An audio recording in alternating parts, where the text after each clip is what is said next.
नाश्ता नहीं किया है या क्या? मित्रों नमस्कार। नमस्कार सर। मैंने ये दरवाजे क्यों बंद करवाए ये शायद आपको जो है मालूम नहीं होगा, क्योंकि मैं ये चाहता हूँ कि इस कमरे में जो कुर्सियाँ खाली हैं उस पे आके कोई बैठना चाहे तो बैठ सकता है, लेकिन अगर वापस जाना चाहे तो वो जा नहीं सकता। आप लोग अगर कहेंगे तो मैं साहब के लिए ये एक्सेप्शन कर दूंगा, बाकी के लिए नहीं। क्यों? क्योंकि जो मेरा परिचय जैसा बताया साहब ने वो ऐसा कुछ नहीं है।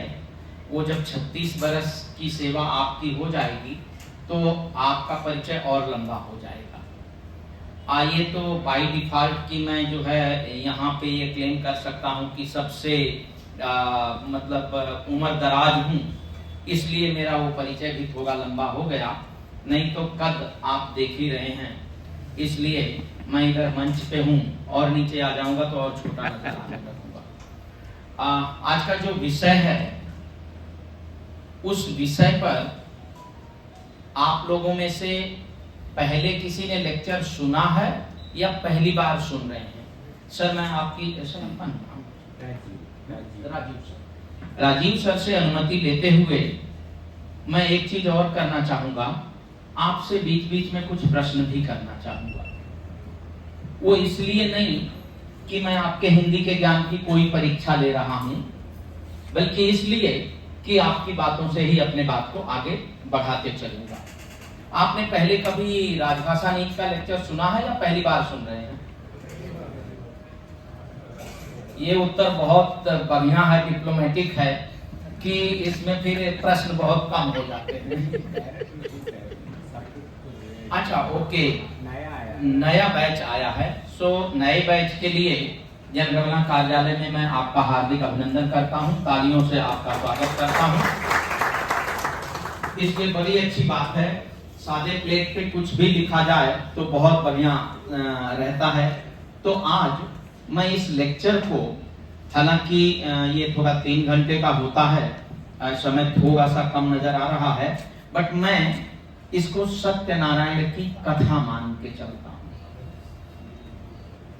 आप लोगों ने सत्यनारायण की कथा सुनी है? कुल कितने अध्याय होते हैं?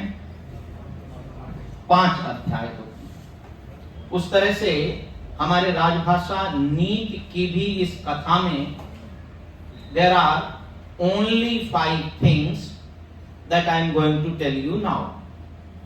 मैं आप लोगों के साथ जो चर्चा करूंगा वो केवल 5 बातें होंगी, और इन 5 बातों को याद रखना किसी के लिए मुश्किल है? हाँ ना? नहीं। लेकिन मुझे एक संदेह तब होता है जब कन्या कलावती बीच में कथा छोड़ के पति और पिता को मिलने चली जाती है, तो पता क्या होता है? नैया लत्ता पत्ता हो जाती है। इसलिए आप लोग कथा छोड़ के बीच में कहीं मत जाइए। सेकेंड, एक और चीज हमने देखा है, इसलिए यहाँ पे सर ने बड़ी अच्छी व्यवस्था की है कि पुरुष एक साथ बैठे हैं, महिलाएं एक साथ बैठी हैं। सत्यनारायण की कथा में महिला पुरुष हाल के दूसरे एंड पे खड़ा कर देती है, बुलाती है, कमान कमान कमान कमान कमान कमान कमान। बच्चा आते आते गिर जाता है। What does an Indian mother does? She immediately rush to the child. बच्चे को उठा लेती है, उसकी धूल मिट्टी झाड़ती है। Not only this, वो क्या करती है? धरती को भी पीटती। अरे मेरे बेटे को गिरा दिया, अरे मेरे बेटे को गिरा दिया। उठाती है, कहती चलो फिर इसको चलना सिखाएंगे। और ऑफिस में आके कहती है, सर आज तो मेरा बेटा ना 4 कदम चला, और बड़ा खुश होती है। और वो पता क्या है, मराठी तो एकदम उसको आती ही नहीं। जब भी मैं अंग्रेजी में बोलती हूँ ना कमान कमान कमान, तो आता है। अब वही बच्चा जब बड़ा हो जाता है, सरकारी नौकरी में आ जाता, फिर ये एक राम विचार आता है, यहाँ पे हिंदी की कार्यशाला लेता, कहता है लिखने में अच्छा नहीं जमता है, टाई लिख दो चलेगा पांडे जी। आज ये बात पक्की हुई कि नहीं? चलिए, थैंक यू वेरी मच। सो ये ड्यूटी किसकी है? It shall be the duty of union, अर्थात संघ का कर्तव्य होगा कि हिंदी भाषा का प्रचार प्रसार करे और उसका विकास करे। ये संघ से आप क्या समझते हैं? जी साहब, संघ से आप क्या समझते हैं? हाँ, कोई भी बताओ। यूनियन। और यूनियन से आप क्या समझते हैं? संघ। ये तो संघ को आप अंग्रेजी में बता रहे हैं, संघ का अर्थ बताइए। संगठन। हाँ जी, कोई और? कोई? हाँ, सब राज्यों का समूह, गवर्नमेंट। गवर्नमेंट से आप क्या समझते हैं? संघ का अर्थ है, बैठे दोस्तों, संघ का अर्थ है, यूनियन का अर्थ है संघ। संघ बोलो तो न्यायपालिका, विधायिका और कार्यपालिका का जो मिला जुला स्वरूप है वो है संघ। विधायिका बोलो तो हमारी संसद, हमारी सरकारें जो कानून बनाने का काम करती हैं। न्यायपालिका बोलो तो हमारी judiciary, supreme court, high court and district courts etcetera जो कानूनों की व्याख्या करते हैं। और कार्यपालिका बोलो तो हमारे मंत्रालय, जो हमारी मिनिस्ट्रीज हैं, जो कानूनों का अमल करवाने का काम करती हैं। अपने मंत्रालय का नाम क्या होता है सर? Ministry of. नहीं बोला, अरे यादव जी काहे को फोकट में टाइम पास कर रहे हो, मैं तो अंग्रेजी खाता हूं। क्या देवेकर? अंग्रेजी पीता। It is example. अंग्रेजी नहाता और निचोड़ता हूं और सोचता हूं कि काश अमिताभ बच्चन जैसी हिंदी मुझे भी बोलने आ जाती तो क्या ही मजा आता। Egypt possible. आपने कल भी एक लाइन हिंदी की नहीं लिखी, परसों भी एक पेज नहीं लिखा, नरसों भी एक पेज नहीं लिखा, तो जब आपको कोई हिंदी में पत्र लिखने को कहेगा तो आप कैसे लिख पाएंगे? Because you do not have any practice of writing letter in Hindi. इसलिए ये ऐसा ही हो गया। हम तो हर दम ही अंग्रेजी में ही पत्र लिखते रहे, और जब लिखने की बात आई कि this has reference to your earlier letter, number, event, dated, resting on subject cited above, blah blah blah, तो बोले यार ये वर्ड की हिंदी नहीं आती, वो वर्ड की हिंदी नहीं आती, चलो अंग्रेजी में ही ठोक दो। इसलिए हमारे एक चेयरमैन थे साहब, पी रामकृष्णन साहब, केरला से ही थे। तो कोई भी बैठ जाओ दिवेकर, कोई भी चिट्ठी आए हम लोग उसका जिस्ट बनाएं और उसके साथ अटैच करके उनको दे दें। चेयरमैन साहब को वो हिंदी में पढ़ नहीं पाएंगे। एक दिन चेयरमैन साहब ने बुला लिया हमें, मैं हिंदी का हेड था, मैं सोचा आज लग गया, जो है लगता है पेशी हो गई। बोले राम विचार। मैंने कहा जी सर। बोले तुम हर चिट्ठी को ट्रांसलेट करके मेरे को क्यों देते हो? मैंने कहा सर ताकि आप समझ पाए। बोले तुम चाहते नहीं हो कि मुझे हिंदी आए? बोला कल से मेरी एक भी चिट्ठी ट्रांसलेट करके मत देना, जो मुझे लगेगा तो मैं तुम्हें ट्रांसलेट कराऊंगा, नहीं तो मैं हिंदी में ही पढ़ूंगा। वो दिन से बोले हिंदी का अखबार आता? मैंने कहा हाँ सर आता। वो दिन से हिंदी का अखबार सबसे पहले चेयरमैन के टेबल पे जाएगा, फिर पता नहीं वो पढ़ते थे नहीं पढ़ते थे, पलटते थे, फिर उसके बाद में अपने हैंड राइटिंग में लिख देते थे राम विचार, फिर वो नीचे आता था, हम लोग लाइब्रेरी में रखते थे। मतलब कहने का आशय, उन्होंने कहा कि तुम मेरे को हिंदी पढ़ने का मौका भी नहीं दे रहे हो, तो मैं हिंदी कब और क्यों सीखूंगा? इसलिए जो छोटा छोटा जो बड़ी चीज होगी वो मैं तुमसे मांग लूंगा, मैं अपने आप ही जो है अपने काम लायक हिंदी पढ़ने की कोशिश करूंगा। इसलिए दोस्तों, इस कार्यशाला से जाने के बाद मैं तो आपसे एक निवेदन करता हूं, विद योर परमिशन सर, सुबह आने के बाद पहली चिट्ठी हिंदी, कुछ भी जो अपना हथियार उठाओ ना, ये कलम, पहला काम हिंदी में करूंगा। पाटिल साहब ऐसा एक संकल्प ले लें, और दफ्तर बंद करने के बाद, कंप्यूटर बंद करने के पहले अंतिम चिट्ठी हिंदी में, और दिवेकर यकीन मानो 2 चिट्ठी अगर रोज आपने हिंदी में लिखा ना, फिर आपको मजा आने लगेगा। और फिर आप देखेंगे कि ऐसे 2-2 चिट्ठी अगर हर व्यक्ति ने लिखा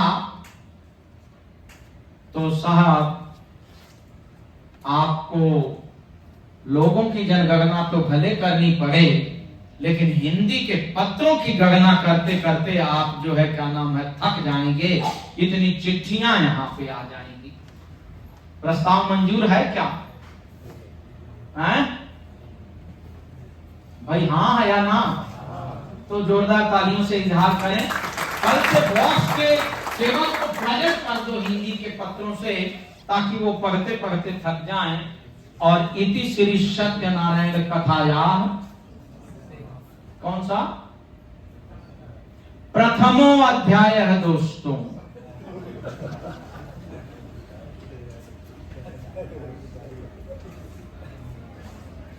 इतने नियम आप अंग्रेजी के बारे में मुझे दिखा ही नहीं सकते। अंग्रेजी में काम करने के लिए इतने नियम कोई दिखा दे तो मैं मान जाऊं, जितने मैंने हिंदी के दिखाए। फिर भी सरकार का कहना है कि Hindi implementation by persuasion and motivation, not by compulsion. इसीलिए डिफरेंट लेवल पे कमेटीज बनी है सर। सबसे बड़ी कमेटी है केंद्रीय हिंदी समिति, प्रधानमंत्री उसकी अध्यक्षता करते हैं। मिनिस्ट्री लेवल पे हिंदी सलाहकार समितियां हैं, गृह मंत्री उसकी अध्यक्षता करते हैं। केंद्रीय राजभाषा कार्यान्वयन समिति है तीसरे लेवल पे, जिसकी अध्यक्षता राजभाषा विभाग के सचिव करते हैं। और चौथे लेवल पे है नगर राजभाषा कार्यान्वयन समिति, जिसकी अध्यक्षता नगर के वरिष्ठतम अधिकारी करते हैं। और 5वीं है राजभाषा कार्यान्वयन समिति, जिसकी अध्यक्षता राजीव सर खुद करते हैं। हर 3 महीने में इस डायरेक्टर करते हैं, डायरेक्टर साहब खुद करते हैं, जो अपने कार्यालय में होती है। इसमें हर 3 महीने में क्या काम हुआ क्या नहीं हुआ उसका लेखा जोखा समीक्षा इत्यादि की जाती है। तो सरकार इस तरह से अपना काम जो है हिंदी में करती है दोस्तों। और इस तरह से हम सरकारी कार्यालयों में हिंदी का कामकाज बढ़ाने का काम कर रहे हैं। और आज मैं आपको, आप सभी लोगों का, खास तौर से राजीव सर का, पाटिल सर का, और ईच वन ऑफ यू जो भी यहाँ पे पार्टिसिपेट कर रहे हैं, यहाँ से लेके वहां तक, सभी का हृदय से आभार व्यक्त करता हूं, शुक्रिया अदा करता हूं, धन्यवाद देता हूं कि इतने सुंदर श्रोता मैंने कहीं न देखे। मेरी ओर से आप अपने लिए एक जोरदार तालियां बजाइए दोस्तों, कि मेरे निवेदन को स्वीकार करके आप लोग लगातार बैठे रहे। समय थोड़ा मैंने ज्यादा ले लिया, बॉस ने 10 मिनट का दिया था, मैंने और थोड़ा खींच दिया।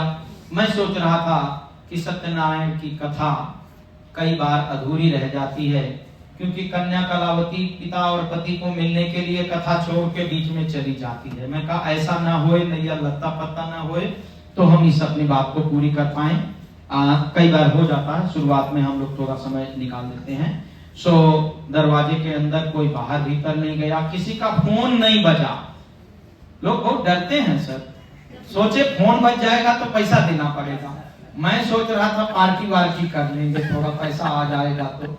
थैंक यू वेरी मच दोस्तों, बहुत बहुत शुक्रिया, बहुत बहुत धन्यवाद। और मेरे मित्र वीरेंद्र पाल जी, जो इस कार्यशाला के लिए मुझे बारंबार प्रयास करते रहे, बुलाते रहे। मैं यादव जी एक कार्यशाला करूंगा तो आप आएंगे क्या, आएंगे क्या? मैं कहा क्यों नहीं आऊंगा, जरूर आऊंगा।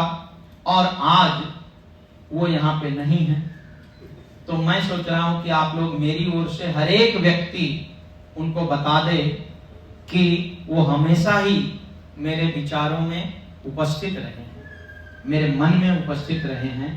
और सर पाटिल साहब आपने खोबरा गड़े जी, आप लोगों ने बार बार मुझे फोन करके कहाँ पहुंचे, कैसे आ गए। दैट शोज कि आप लोगों का गेस्ट के प्रति कितना आदर का भाव है।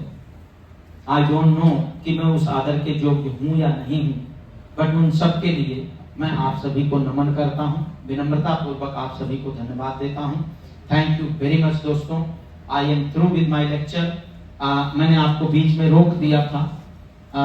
मुझे लगता है कि आपके बहुत सारे प्रश्न इस प्रेजेंटेशन के अंतर्गत उत्तरित हो गए होंगे। यदि फिर भी कुछ है, if still you want to ask something very briefly, आप सबका स्वागत है। जी अब आप बोलिए, आप पूछना क्या चाह रहे थे? तो आंसर मिल गया, इसलिए मैंने आपको रोका था।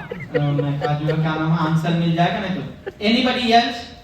मुझे लगता है कि मुझे आप लोगों से, खास तौर से आप लोगों का शुक्रिया अदा करना चाहिए कि मैं आप लोगों से उतना नहीं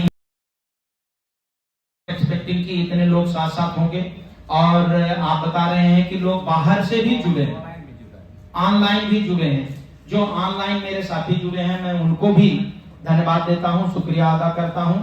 यदि कोई बाहर का ऐसा व्यक्ति है जो कुछ सवाल पूछना चाहता है, ऐसा है?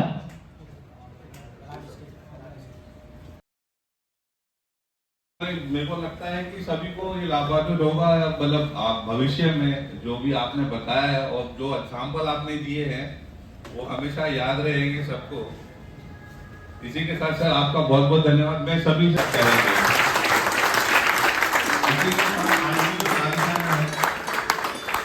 और अपने हेड ऑफिस से जुड़े हुए जो भी अधिकारी है कर्मचारी वो पार्टिसिपेट किया है उन्होंने, उनको भी बहुत बहुत धन्यवाद।